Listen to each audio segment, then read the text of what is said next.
Hi everyone. Hello. In this video we're going to share with you our experience of buying a car in Brazil. What made us decide to purchase a car was the fact that after a while that we lived in Brazil, a little bit more than a year actually, then we decided to travel a bit more frequently, and we wanted to have a little bit more freedom so we can choose when we want to go, where we want to go, and if like just one day we wake up and we decide to go visit a nearby beach, this way if we have our own car it would give us more freedom. So that was the main reason why we decided to purchase a car. Another point is two more things. First, from our experience to living in Brazil, and the cities, they are not walkable cities. So, we felt that at some point that would be interesting to have a car, because most of the cities they're not like walkable. You have some services around you, but like to have a more practical life, it would be more interesting to have a car. And because we also decided to be traveling more often, and then and the experience that we had in Brasilia, and the fact that our dog, to travel with him, we're gonna have to put him on cargo, and we're not gonna be able to bring him with us in the cabin, at least here in Brazil. So these are also other factors that made us decide to buy a car. Just to give you a reference, Mariana is referring to the video that we did in Brasilia. If you haven't watched it, make sure you watch it. We were supposed to fly with our dog from Brasilia to Maceió, and unfortunately the airline did not let us get on the plane because of our dog, and then it started the whole process after that. So make sure, if you haven't watched that video and the ones that followed, make sure you watch those videos. So first we needed to come up with a few options that we had in mind, and also some categories for the car, what type of car we wanted, and a lot of other things to have in on our wish list. Basically, we knew that we could also purchase a sedan, but the fact that we have still 3-4 suitcases, we have our dog, his bed, his bag, and a lot of other things that we are still carrying around. At the end we realized that a sedan would be a little bit small for us, and ideally it would have to be an SUV. Then in Brazil, as we have mentioned in previous videos also, you have the option of having the car that is flex, which is a car that can consume either gasoline or ethanol, or the car that is just a regular car that it takes only gasoline. We wanted to have the flexibility of having a car that is flex, so in case there is ethanol, we put ethanol, especially on the highway, and especially because ethanol is always cheaper than gasoline. In Brazil, basically 1 liter of gas is almost the same price as what you would pay in Canada, but ethanol is always cheaper. So if you're just on the highway and you need to put some kilometers on the car and just go straight, it makes sense to just put ethanol, which is cheaper. That was another prerequisite basically for the car. Another very important point for us was also safety. An SUV is a little bit like, safer, a bit higher. You feel on the road a bit more comfortable, especially with the potholes that you have on the road, with the speed bumps, and the way that people drive, that everybody drives very fast.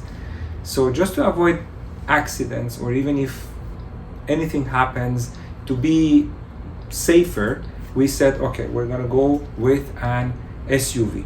Then we had some options that we had to narrow down the list of some potential cars. Then we went to some places just to start the search, and I must add, I love the training of the salespeople, the car salespeople. They are amazing. They know how the psychology works. Like we decided like a couple of months before a specific date that we wanted to start traveling. I was okay, we have 2 months. In these 2 months we will have the car in 2 months. But by the time we started, it happened so quickly, and we will tell you how it happened. But before that, we went to a couple of stores just to get some information, and it was very good because the first store that we went to, one of the cars that we had in our mind, he said, oh no, don't buy that car because that car is discontinued. So especially if you want to have the car just for a short period of time and then after a while you want to sell the car, it's going to be harder. So that car just went off our list right away. Then there were some other things that we realized as we started the search. In the beginning, I said, I don't mind if the car is manual or automatic because I learned how to drive actually with a manual car. But then as we test drove, as we rented some cars before when we were traveling, then I realized no, for long distances, it's really much better to have an automatic car. So then we narrowed down the search. We did a test drive of a couple of cars and we said, okay, we want that car. Then we continued the search online. And my expert person for searching started the search. Online. So here in Brazil there is a website. It's called like olx.com.br, I believe, but it's where everybody sells everything. So even all the dealerships, they all advertise their cars in this website, but it's also used for if you want to sell your TV, if you want to sell anything that you want, for rentals too, if you want to sell even your apartment, you find everything in this website. So we start searching for cars there and then the dealerships, and then once we knew more or so like the exact car we wanted, then we opened all the tabs about each one of them. So like we were looking at price, we were looking at if it's automatic or not automatic. We're like all the details, if the car was too old or too new, like the mileage also. The mileage of the car. So we were like narrowing, and then once we had around I think 10 or 15 options, we start visiting the stores in person and looking for that specific car that we found online. And the car was? A Jeep Renegade. So we narrowed down the list from all the SUVs, sedans and everything else that we wanted to Jeep Renegade. Yes, but we had other options. We had these are cars available here in Brazil, but there was like a Renault Duster, Renault Captur. Oh like yes, yeah. That, and there's the Ford EcoSport that they told us it was discontinued. So we said, okay, no, we're not gonna look for that. And then there was also a Volkswagen sedan called Voyage that we were thinking about this one too, if we want to go with a sedan. So, but in the end, we decided that the Jeep Renegade was the one that checked most of our boxes. Yeah.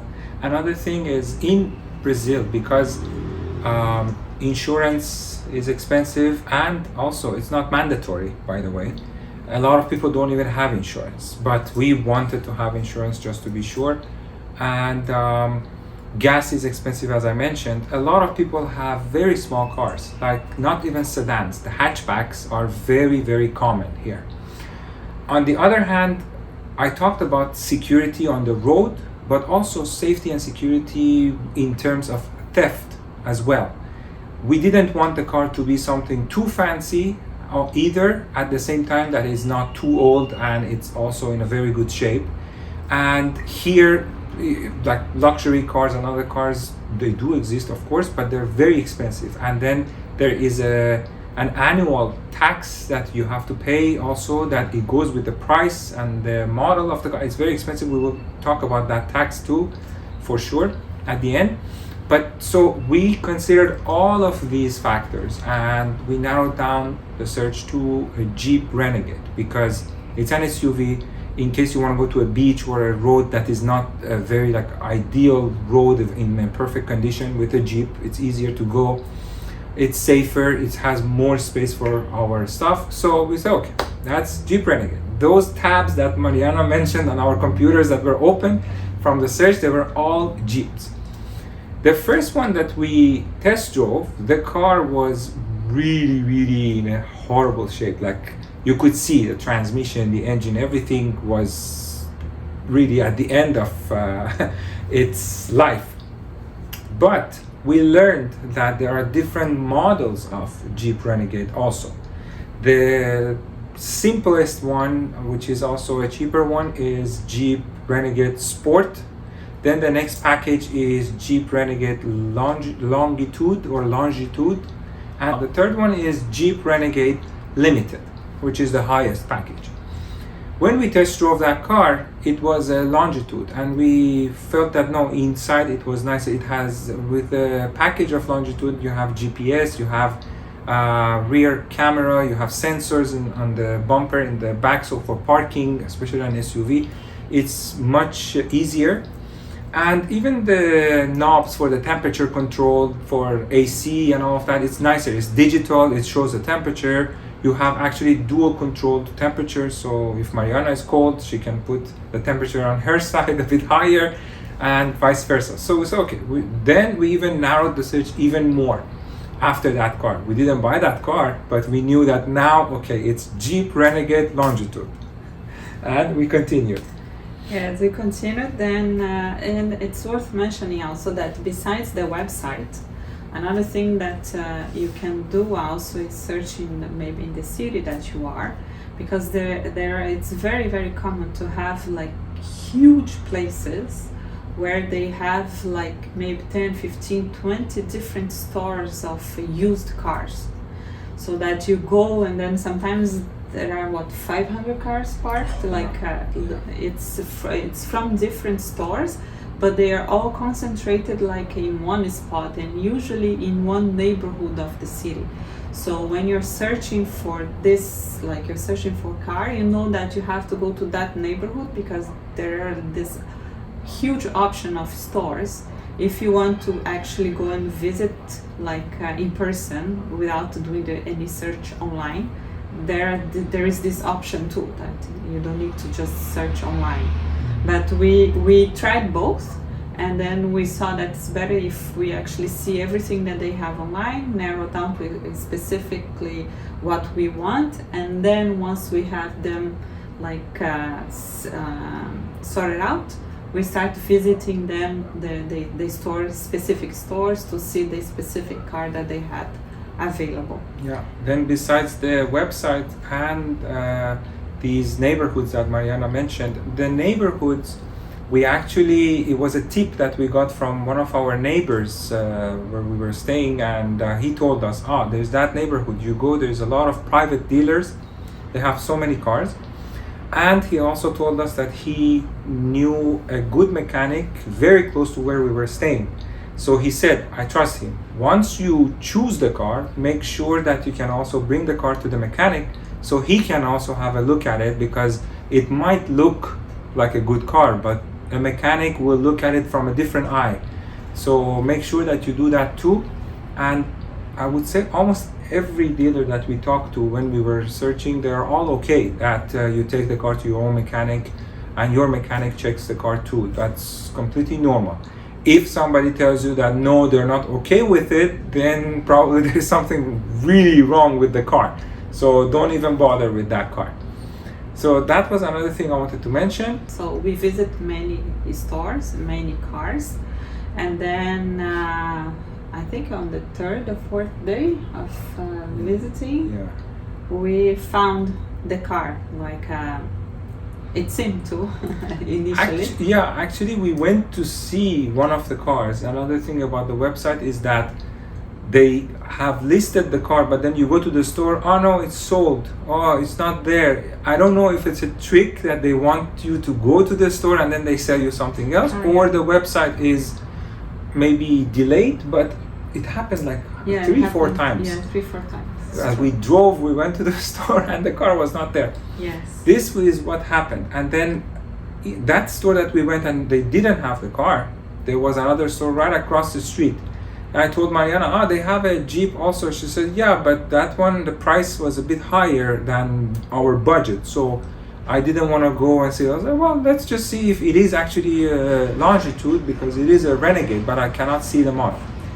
We went there and it was Longitude, but the price was a few thousand reais more than what we had in mind and we wanted to pay. So then I said, no, I don't want it. Then the seller started negotiating with, I pay with this, I pay with that, for that, if you want I include this too, but let's just go for a test drive. And I was like, okay, that's it.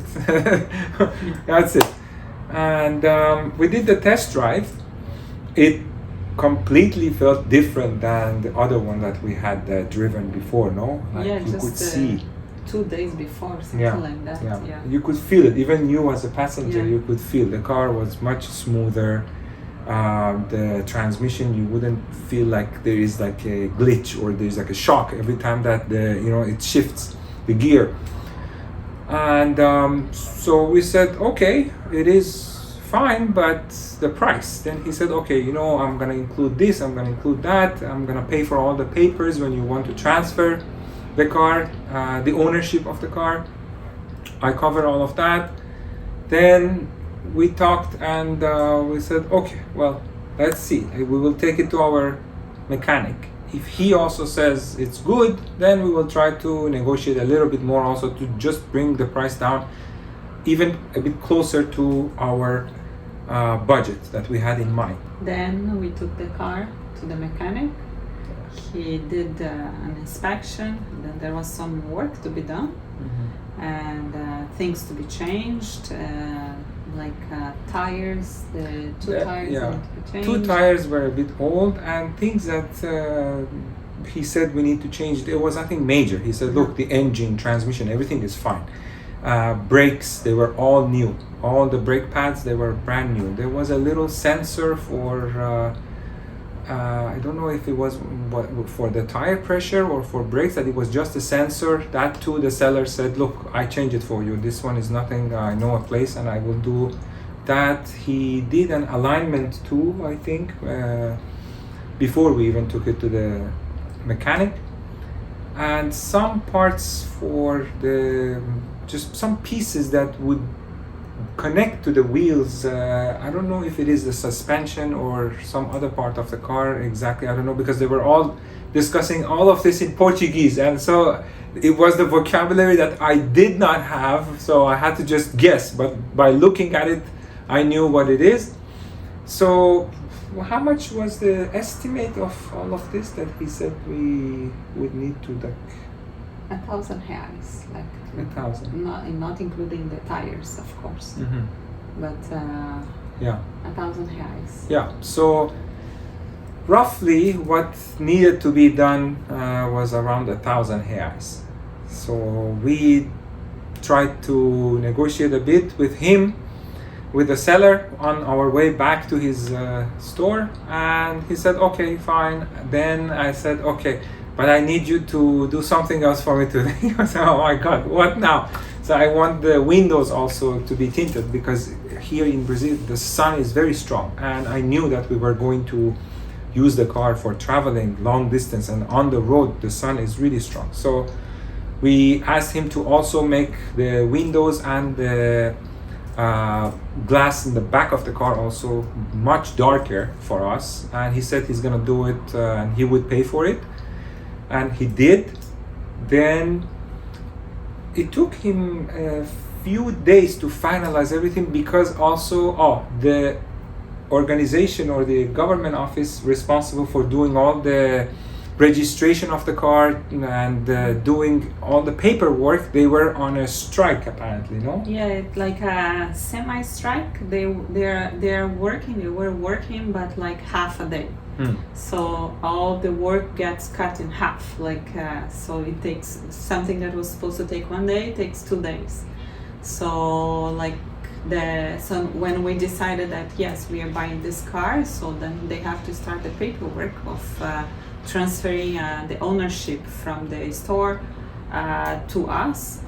So then we had to wait, I think, 1 week was around that. Yeah. So they could start the process of transferring the ownership. Yeah, and before they even transfer, this is also important to mention.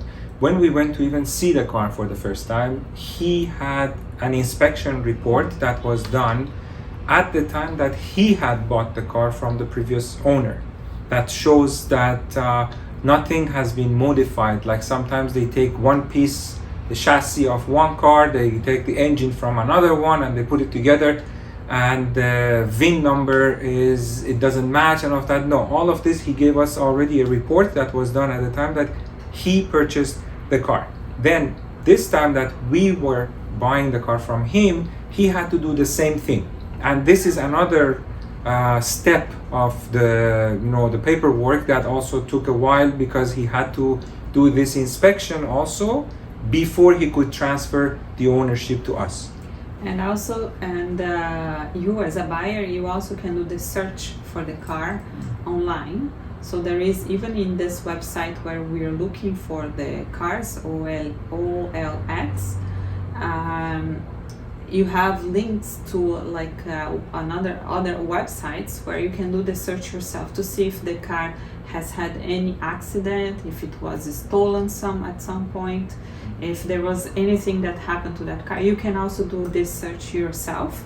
You just need some few numbers that you have from the car that the seller, he can give you right away. So you can do this search also, and we did for our car. Yeah, and for the report that you get to see if the car has had any accidents or not, you have to pay though, yes, right? Yes, you pay. There's a little fee that you pay, but you get the whole report. Everything shows that there was no accident on the car. So that was another thing that we could say, okay, even this, we are good. And the car, even from outside, compared to the other ones that we had seen, it looked really decent, in a very good shape, clean.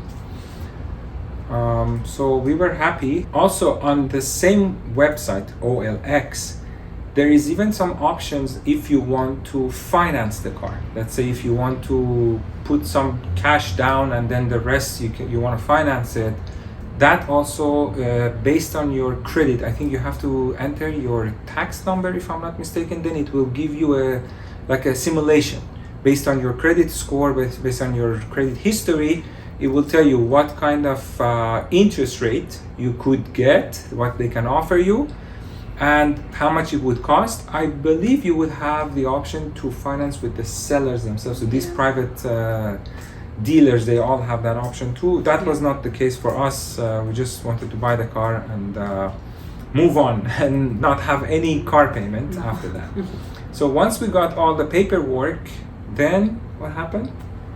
Then once the transfer of ownership starts, there are two options that can be done. One that can be completely online, of the transfer of ownership, and the other one that you can use a notary. So initially, the seller, he tried to do with me the online part, or the whole part that is online. So we have an application in Brazil where you have your driver's license, which is an application from the government. And then in this same application, you're gonna have listed the cars that you have under your name. So then the seller, he starts from his end, he starts the process of transferring the ownership to my name, and then I receive notification in my application that this is happening, and then there is some links and some other things that I need to go and do it to be kind of synchronizing with the seller and the buyer that they are doing this transfer of ownership. in my case, unfortunately, it didn't work. Like because maybe I'm not here. I wasn't here in Brazil for a long time, so all of this is extremely new for me. And then all the ID verification, everything that I was trying to do, with face recognition and all that wasn't working, unfortunately. So then the seller says, okay, so we stop like the process that we were doing online, and then we're gonna use the notary. So the next day we went to the store, and then we started the process now doing the old-fashioned way. So we made the payment for the car. Then the seller took us to the notary, and then at the notary they do the facial recognition, everything, ID recognition that we were trying to do online. The notary is gonna do that. So they take a picture of you, they take copy of your documents, you sign a document saying that you are you yourself, like, so all of this, and then and then you sign the papers that you agree that you are buying that car, that it's being transferred from this seller to this buyer. So all of this is done with the notary. That could be done online, but now we had to go see the notary. Then once all of these papers are done through the notary, the seller sends these documents, the original ones, to the DETRAN, which is the transit or traffic department of the state that we are in. So then they take care to finalize the whole process, and they approve the transfer. Once DETRAN, and all of this now you can see online through the DETRAN website. So you know all the steps that they are taking to finalize the transfer. So we could see it like from this day at 10 a.m. somebody did this, at 11 a.m. somebody did that. So you see where like the file is going through, and then after maybe 3-4 days, I received like a message, I received an email saying that the transfer was complete. And then when I go to the same app, the application where I have my driver's license, now it's there. The government sends me the document of the car with the transfer, so that and then confirming that car was transferred to under my name, and then here's the document of the car, and again with QR code that you can also scan, or anybody that if they want to check the ownership, the real ownership of the car, they can just scan that QR code, and then it's gonna prove that the car belongs to me. So all of this was done online, and very simple, like process, very like straightforward, and I believe it could be even like shorter in time if there was no strike, like or semi-strike. Yes, yeah. Like all of this, this is another big difference between Brazil and Canada that we see, even in the US. Like basically DETRAN, what Mariana mentioned, it's an equivalent of DMV in the US. DMV, in the US, everybody hears the name DMV, they start shaking, you know, like, but here, no, it's very easy to deal with them. In our case, they were like kind of on strike, but again, everything got done in like 1 week. And there was a delay just because they were working a bit slower, and Mariana's ID and facial recognition and all of that didn't work on the application. We had to go to the notary. Otherwise, on the same day, everything could have been done. So this is another huge difference here with digital documents and everything getting done with applications and online. The speed of getting things done is amazing. Everything can be done very quickly. So this was the process of purchasing the car and how we started and how it was done. Now there are other things that we wanted to also share with you. First thing is the cost of insurance and the tax that you have to pay for the car, which is an annual tax that you pay. Here in Brazil, it's called IPVA or IPVA. It's an abbreviation, like so many other things that in Brazil is always an abbreviation that sometimes I'm lost because I don't know what word stands for what, but basically it's a tax that you have to pay. Again, Mariana dealt with all of this, especially when it came to insurance. So I'm gonna let her explain what was the whole process with the insurance. But before that, I also have to really give her like credit, because all of this process of like doing the things online, transferring the paper, everything else, like I was just sitting there like a kid, like staring at, oh, you have to go there, oh okay, oh, you have to sign there, oh okay. Then at the end I just sat in the car and I was just driving the car with a big smile on my face. But everything else that was actually the more important thing was done by her. So now insurance.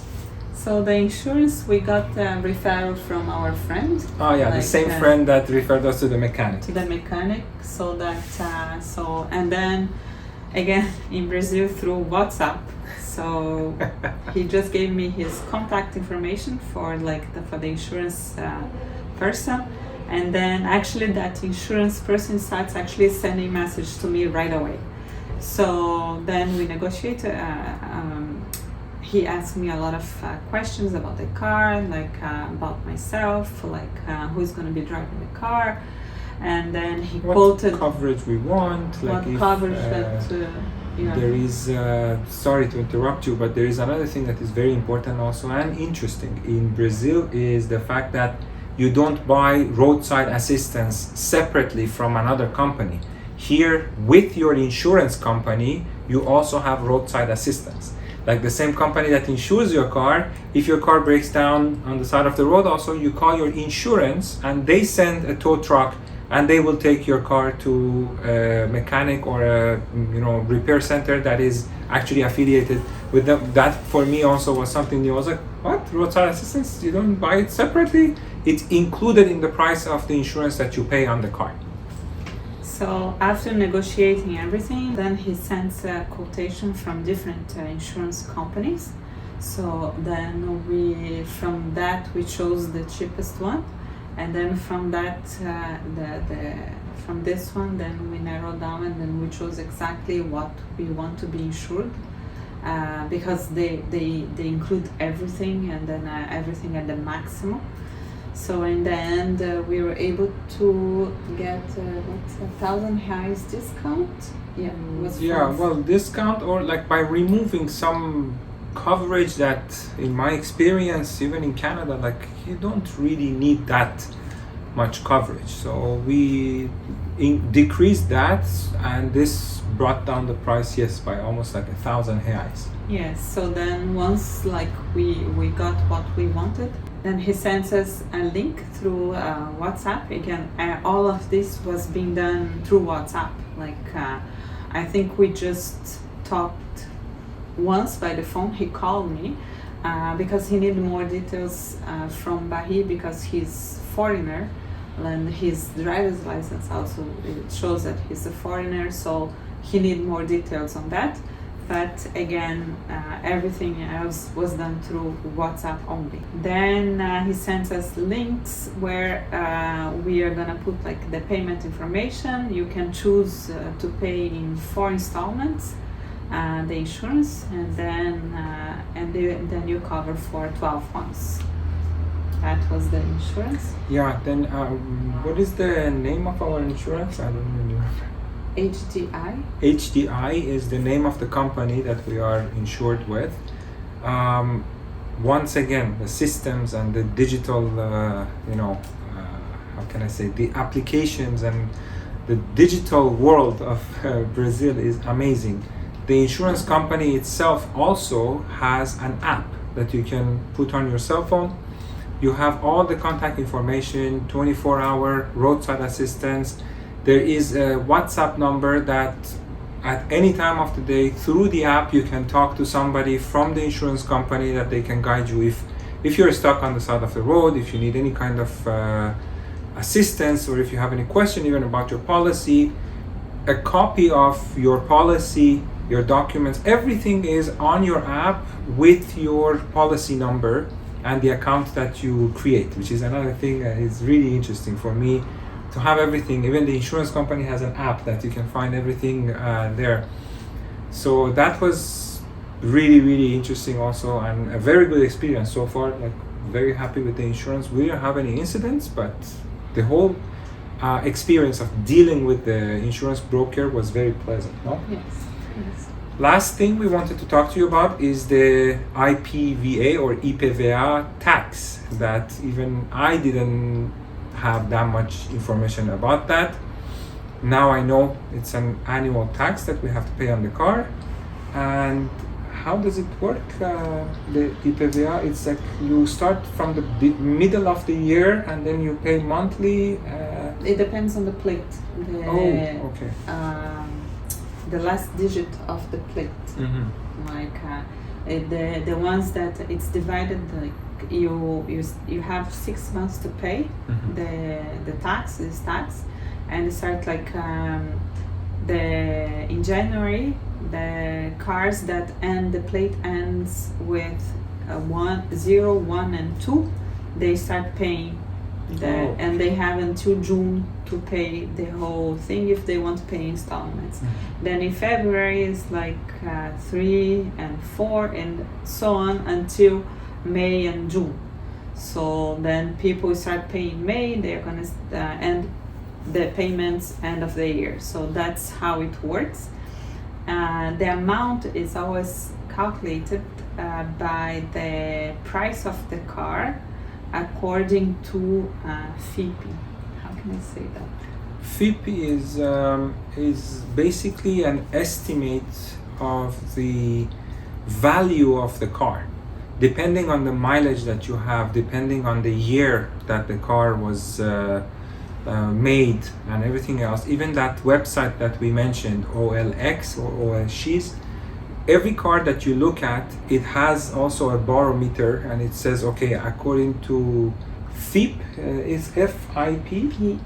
FIPE. According to FIPE, again, another abbreviation, the value of this car is supposed to be, I don't know, X amount. So this price that you see, according to this car, it's a little bit higher than this average amount, or it's a bit lower.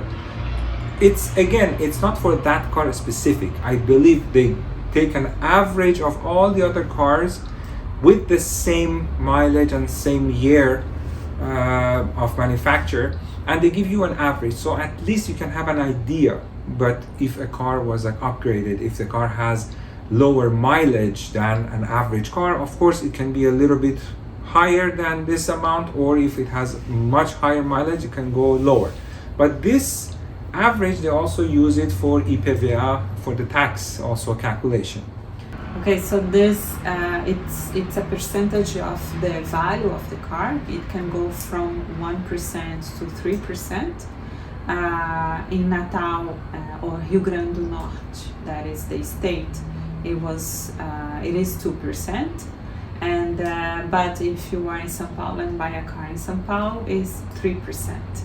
And my state, the one that I'm from, is the cheapest, is 1%. So it really depends where you're buying the car and where the car is being registered. Then also you have the option to pay this tax in one shot, or you can pay in up to 6 installments or 6 months to be paid divided, and there is just a little amount that changes if you pay installments, and or like if you pay in one shot, they give you a little rebate.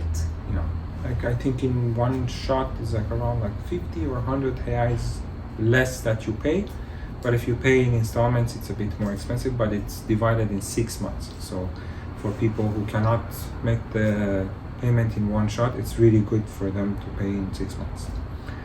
So this was the video that we wanted to do about our car, the whole experience of purchasing the car, what other costs are associated with the purchase of the car in Brazil, and also what we experienced here in Brazil. If you have any comments, any questions, don't forget to leave us comments below. So if we can help you with your experience of purchasing a car in Brazil, we can give you as much assistance and help as we can. We will be more than happy to help you. We hope you enjoyed this video. Don't forget to subscribe to our channel and give us a like if you enjoyed this video, and we'll see you in the next one. Bye.